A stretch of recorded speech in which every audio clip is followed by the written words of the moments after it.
All right, so let's just jump right into this. We'll ask questions, from the viewers later, but why disc golf? What happened, that changed your mind, or what really happened to where disc golf just became everything that you do?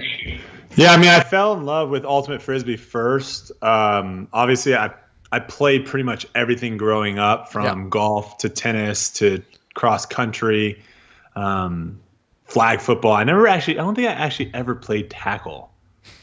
Maybe pee-wee. Okay. But I was more of a flag football guy from like 10 to 12, 10 to 13.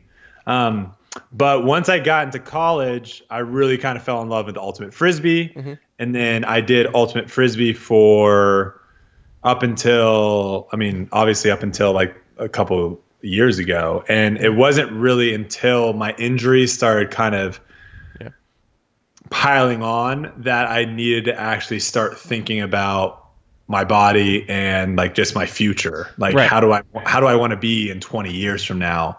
Do I want to be able to actually run around with my kids, or do I want to be that guy that's in the chair that like, like barely getting up? Yeah.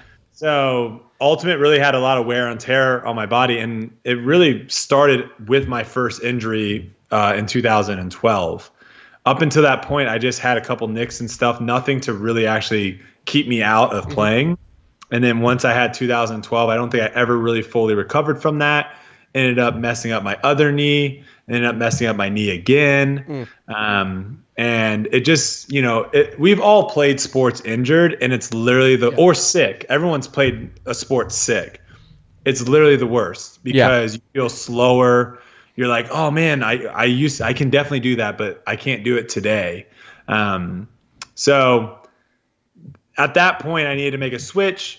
I always wanted to go into golf at some point in my life, and I was financially well off enough to do that, because golf is one of those sports where, unfortunately, you need kind of a decent amount of money that you're just willing to spend because it's very expensive. Yep.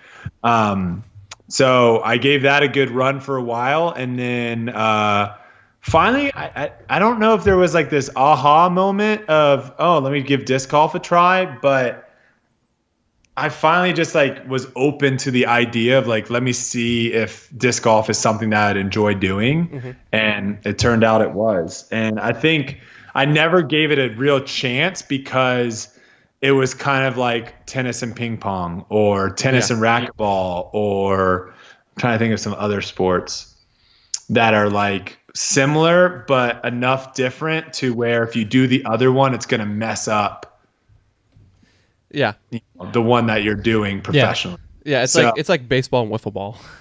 Yeah, it's ball and wiffle ball. There you go. Like if you play wiffle ball for a couple days before you go out and have baseball practice, you're going to probably be missing everything. Yeah. So that's kind of how it was for me.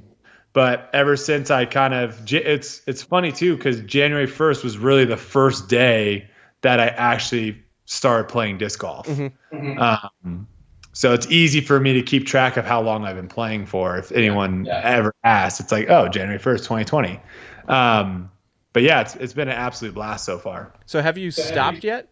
Or are you from January 1st? Are you completely, straight through? Oh, like has there been a day where I haven't thrown? Yeah. Even there's one disc. There's been days where I haven't thrown like full shots, but I don't think there's been a day that I haven't thrown a disc. Okay. Yeah. That's pretty funny. That's pretty cool. Yeah. So my off days would be where I spend more time putting. Right. Yeah. Yeah.